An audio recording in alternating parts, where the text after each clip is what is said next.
आप उसको सपोर्ट कर रहे थे अमन साहू को? अमन साहू को तो हम कभी सपोर्ट नहीं किए, लेकिन प्रशासन को फुल सपोर्ट किए हम।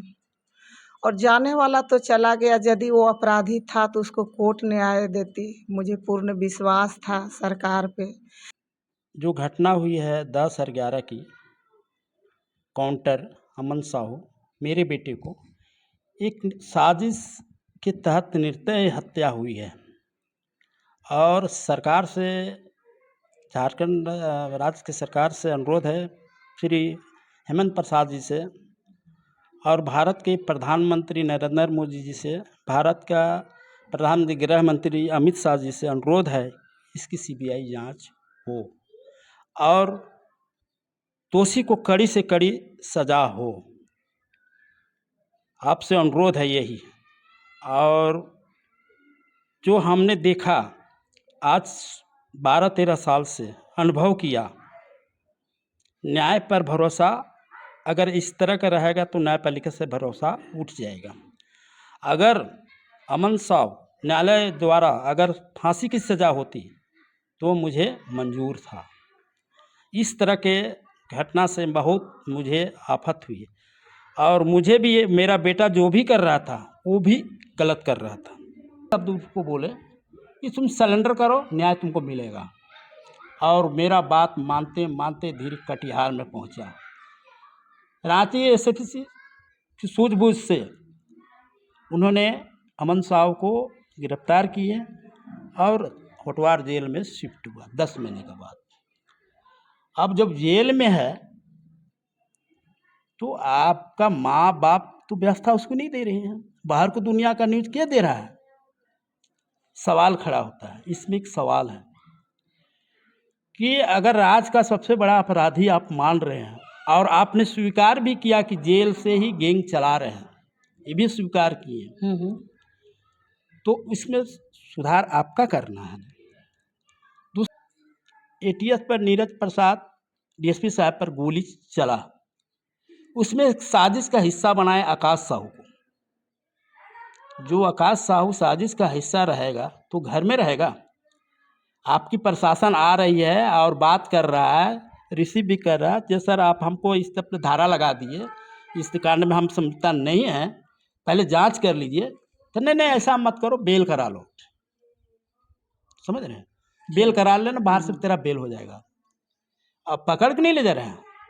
4 दिन के बाद आप फिर आप आ रहे हैं मेरा कुर्की जब्ती का कि ये लड़का फरार है 1 साल से। कुर्की जब्ती उस दिन लड़का फरार चिपका के मेरा घर गए, बाहर से गेट में चिपका गए। क्या होनी चाहिए? कुर्की जब्ती का जो मैंने उसके न्यायालय में विरोध किया, उस भारत में जो न्यायालय उनका खारिज किया। वो मुझे न्याय मिला वहाँ पर। और सब चीज़ का मेरे पास सबूत है। अब मेरे एडवोकेट हैं, उनके पास सारा चीज़ बायोडाटा रहा। न्यायालय एनआई के फंडिंग है तो उसका जो विधि विधान है वो विधि से ही नहीं चलेगा, सिस्टम से ही चलेगा। कानून तो सिस्टम से चलता है, कागज़ से हिसाब होता है ना।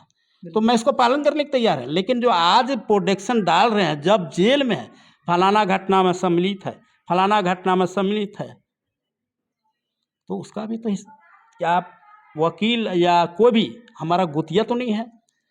पैसा लगता है, समय साल मान लीजिए जेल में रहा तो क्या वापस आएगा? उसकी जो टाइम वेस्ट हो वापस आएगा?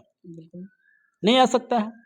इसलिए मैं भारत सरकार के प्रधानमंत्री जी से अनुरोध करता हूं कि जो भी दोषी है सीबीआई जांच करे और कड़ी से कड़ी सजा होनी चाहिए। अच्छा, क्या लगता जा रहा है कि अमन साहू का गिरोह जो है कि एक लंबा गिरोह रहा और उसके बाद में जो है कि लॉरेन बिश्नोई तक पहुंच उनका रहा, तो कितना सच्चाई है? मैं नहीं जानता हूँ, आपका कस्टडी में है। मैं लॉरेंस बिश्नोई या कोई है, मुझसे कोई संपर्क नहीं, मैं जानता हूँ नहीं चिंता हूँ। और मैं इस गांव में रहता हूँ। किसी भी आदमी से पूछ लीजिएगा, क्रिमिनल लड़का मेरा घर का दहलीज नहीं रख सकता। अमन का जो भी अगर लड़का होगा मेरे घर में अलाउ नहीं है, किसी का भी अलाउ नहीं है, चाहे वो अच्छा हो या बुरा हो। कोई काम है, हम अच्छा अगर नेक लेके आओगे तो तुम्हारा मदद होगा। इरादा गलत होगा, तुम गेट से बाहर ना। हम उसकी जो आज हम पर आरोप लग रहा है कि अमन साहू 200 करोड़ का होटल है, रांची में फ्लैट है। ये अच्छा, सारी हाँ, जो ये कि सरकार से हमने अनुरोध है, मैं सारी प्रक्रिया करके जब्त कर लीजिए, मैं उसका समर्थन करूंगा। आज तो मेरा बेटा छीन लिया, तो हम किसके लिए दौलत हुआ कमा के गया? ये आज मेरा जो बेटा को हत्या हुआ, हमें बेटा तो वापस नहीं आएगा। बिल्कुल नहीं। आरोप लगा रहे हैं कि जैसे कह रहे हैं महल बना दिए, तो मैं 40 साल जीवन संघर्ष, ये पतरातू, भुरकुंडा, रामगढ़, चाहे रांची, मेरे 2 बस चलती थी अच्छा, और मैं मध्य परिवार से जुड़ा हूँ। कमाई, हम लोग 4 भाई थे, हमारे बाबूजी सीसीएल रिटायर थे और मेरी फैमिली सब एजुकेशन है, पढ़ा लिखा है, अपना मेहनत पर बूते से हर जगह सेटल है। मेरा बच्चा भटका भौकता की बदले के कारण, तो उसकी सज़ा उसको मिल गई 4 साल में। जब वो बार बार रिक्वेस्ट किया, सर हमको छोड़ा जाए, मैं आपको दोबारा ऐसा में अगर बेल पर हमको ला कर एसपी साहब दे देते, कहते मेरे सामने कि अगर दोबारा ऐसा हुआ तो मेरे पास पैर भी लेके नहीं आइएगा, वो ना आपकी बात थी। तो हमको तो जब भाग गया तो घर आइए, माँ बाप को टॉर्चर की, कस्टडी में कुछ हो रहा है तो भी माँ बाप को, अरे आप जब क्या करते हैं, खुलेआम जब्त करिए। उसके लिए न्यायालय बैठा हुआ, न्यायालय से मुझे पूरा भरोसा है इंसाफ हमको मिलेगा, एकदम पूरा भरोसा है कि इंसाफ मिलेगा। आपका कानून, मुझे पूरा भरोसा कि हमको न्याय मिलेगा, लेकिन उस प्रक्रिया में हम बर्बाद हो जाएंगे, वो समय मेरे रिटर्न नहीं आएगा। इसलिए भैया हमको सीबीआई से जांच चाहिए, बस ये। का छोटा बेटा जो है, हाँ, उनके बारे में आप बता रहे थे कि हमको ये भी डर है, सता रहा है कि कहीं ना कहीं हो सकता है कि मेरा छोटा बेटा को भी इस तरह से फंसाया जा रहा है।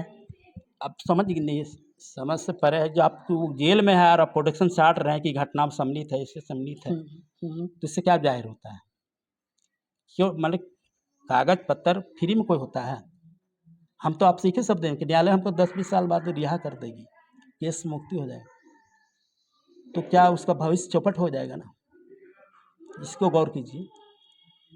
मैं मध्यम परिवार से हूँ, या कोई अभी है, कानून सही का यूज कीजिए, इसके लिए न्यायपालिका है, सब चीज़ है ना।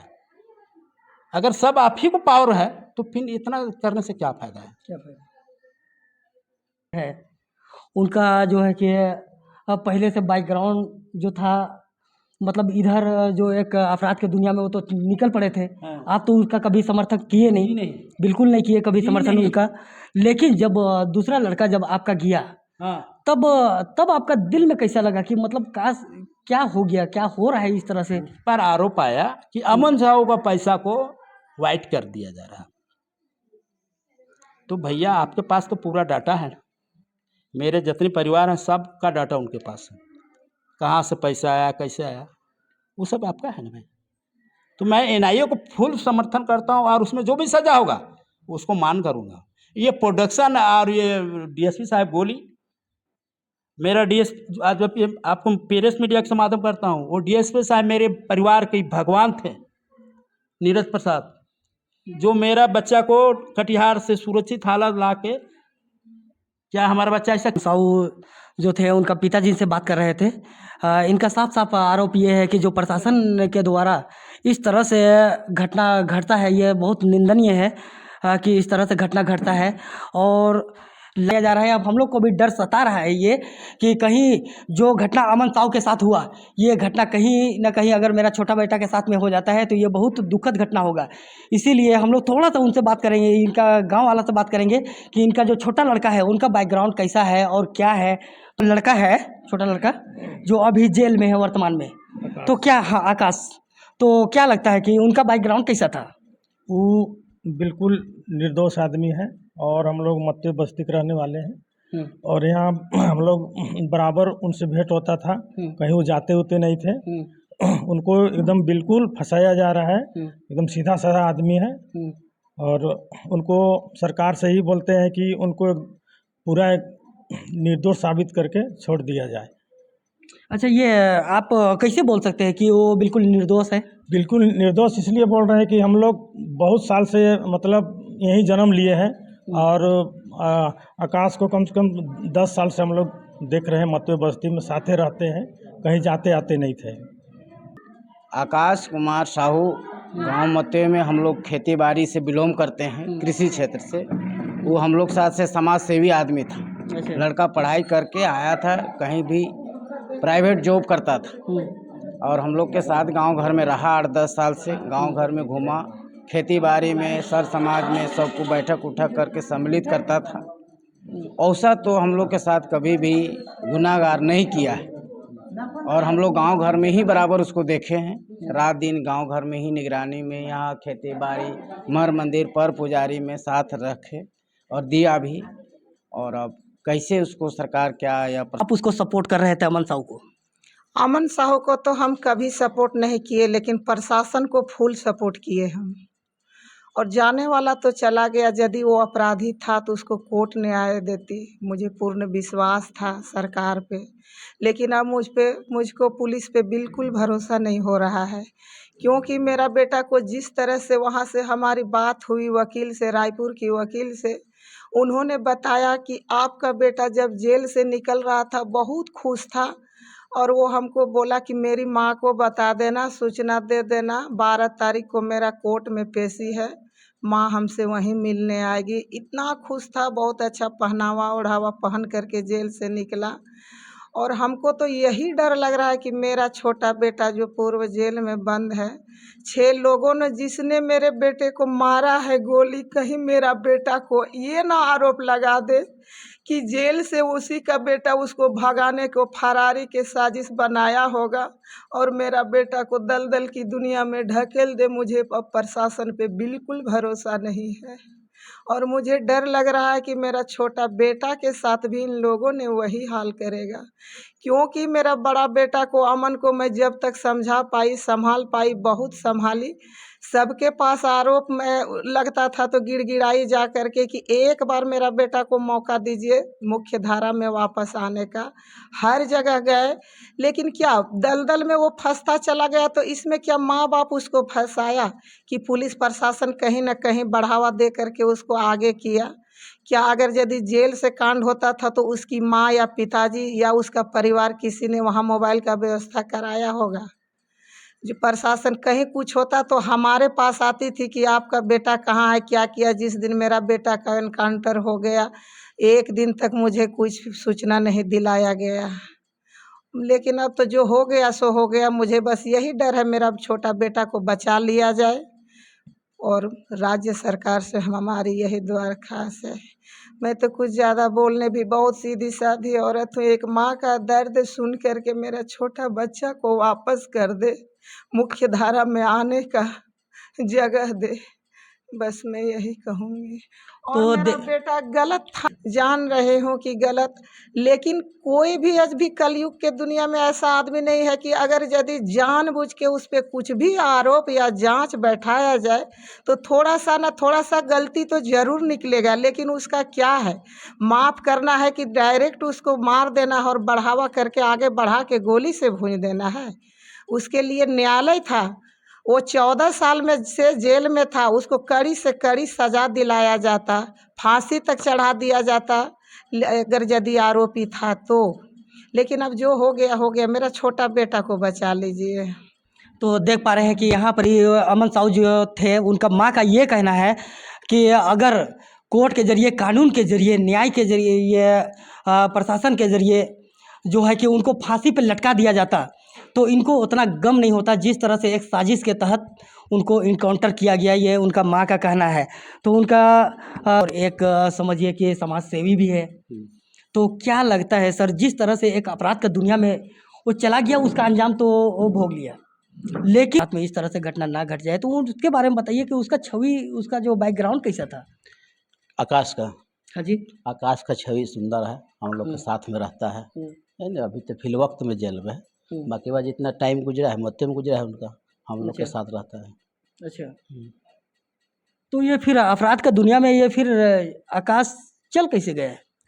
देखिए, मेन बात तो है कि जैसे अमन साहब का भाई है, अब खैर है, वो आप कह रहे हैं या तो दुनिया कह रहा है या तो मीडिया चैनल के माध्यम से बोल रहे हैं लोग अपराधी है, लेकिन जैसा होना चाहिए वैसा नहीं है। आप खाली आपका नाम हो रहा है कि मैंने फलना है, और अगर कहीं पर भी क्राइम हुआ तो केस उस पर लोडिंग होते गया। अच्छा। और सीधा सीधी मैंने प्रशासन जो है सो षड्यंत्र रच के है ना आपस में मीटिंग करके और इनको इनकाउंटर किया गया, ये सच्चाई है। अच्छा, क्या लगता है सर, जिस तरह